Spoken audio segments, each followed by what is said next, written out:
बिस्मिल्लाहिर्रहमानिर्रहीम। अस्सलाम वालेकुम व्यूअर्स, मैं हूं शेफ़ सारा।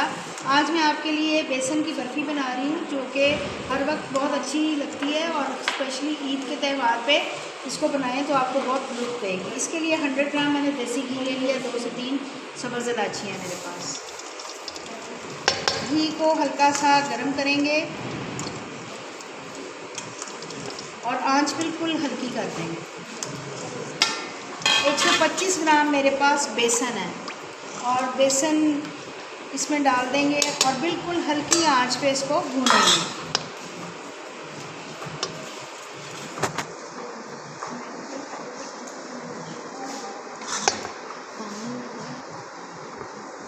और चीनी के शीरे के लिए मैंने चीनी ले ली है, 2 कप मेरे पास चीनी है और 1 कप इसमें मैंने पानी डाला है। और ये गाढ़ा सा शीरा बना लेंगे। और फिर अगर आप इसमें थोड़ा सा दूध का टच देना चाहते हैं तो पानी को थोड़ा सा कम करके उसमें थोड़ा सा दूध ऐड कर सकते हैं।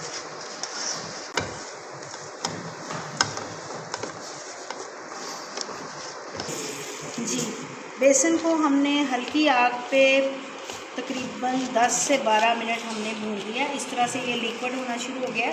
थोड़ा सा और भूनेंगे और जो शीरा हमने बनाया था वो इसमें डालेंगे। इसकी जब अच्छी सी खुशबू आने लग जाए आपको भुने हुए की, तब आपने इसमें शीरा डालना है।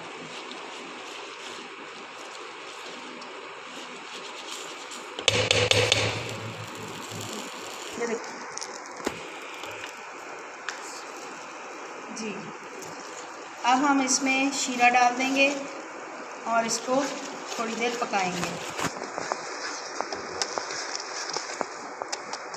हमारी रेडी हो गई है। इसको तकरीबन 2 से 3 घंटे रेस्ट पे रखेंगे, फिर इसकी कटिंग करेंगे।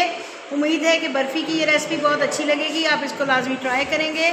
मिलते हैं अगली रेसिपी के साथ। अल्लाह हाफिज़। बादाम मैंने इसके अंदर मिक्स कर दिए हैं, आप इसके ऊपर भी डाल सकते हैं।